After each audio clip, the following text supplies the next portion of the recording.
How I trained for the marathon and why I had to sleep less than usual. Training for a marathon is not easy. It takes a lot of dedication, discipline and hard work.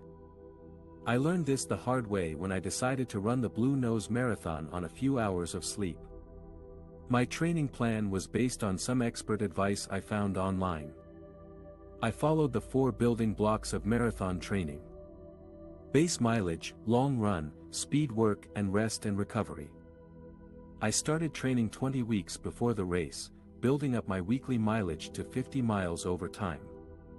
I ran 3 to 5 times per week, mostly at a relaxed pace. I also did a long run every 7 to 10 days, gradually increasing the distance to 18 to 20 miles. These long runs helped me adjust to running on fatigued legs and gain confidence. I also practiced some intervals and tempo runs to improve my cardio capacity and speed. But training for a marathon is not just about running. It's also about nutrition, hydration, and sleep. These are essential for recovery and performance. Unfortunately, I had some challenges in these areas, especially sleep. You see, I have a very busy and stressful job that often requires me to work late hours or travel frequently.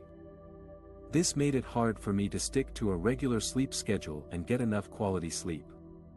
Sometimes I had to wake up very early or stay up very late to fit in my runs. Other times I had to deal with jet lag or different time zones. I knew this was not ideal, but I didn't want to give up on my marathon goal. So how did I cope with this situation? Well, I tried to make the best of it. I followed some tips to improve my sleep hygiene, such as avoiding caffeine and alcohol before bed, keeping my bedroom dark and cool, and using earplugs and eye masks when needed. I also tried to nap whenever I could, even if it was just for 15 minutes. I used some apps and devices to track my sleep quality and duration, and adjusted my training accordingly.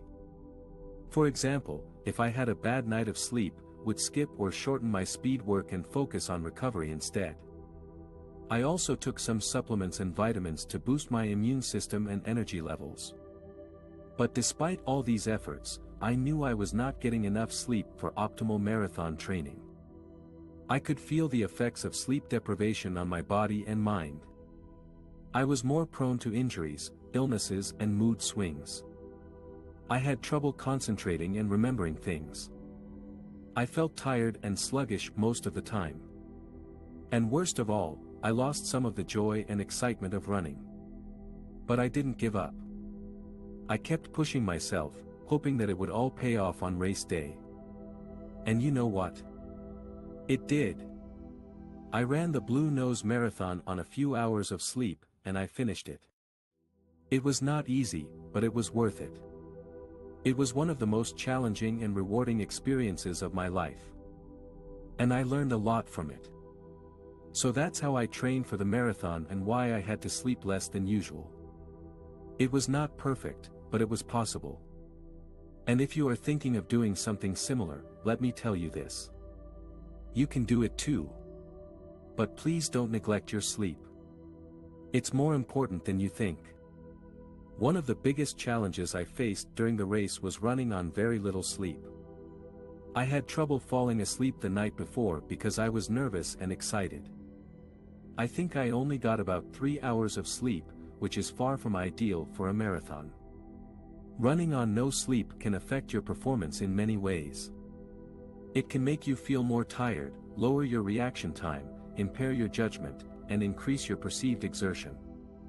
It can also affect your mood and motivation, making it harder to stay positive and focused. So how did I overcome this challenge? Well, first of all, I tried not to stress too much about it. I reminded myself that one night of poor sleep would not ruin my race, as long as I had slept well in the previous weeks. I also knew that adrenaline and excitement would help me stay alert and energized.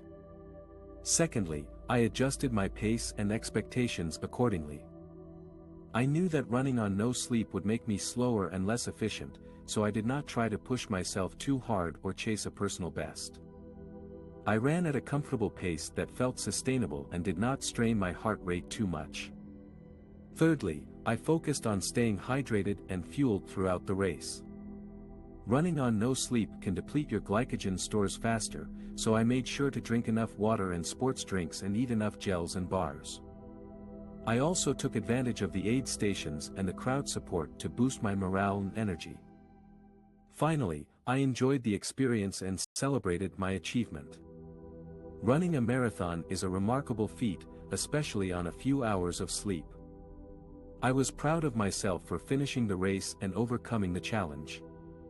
I had fun along the way and appreciated the scenery, the atmosphere, and the camaraderie with other runners. Running a marathon on a few hours of sleep is not something I would recommend or repeat, but it taught me a lot about myself and my abilities. It showed me that I can do hard things even when I'm not feeling my best. It also made me appreciate the importance of sleep for recovery and performance.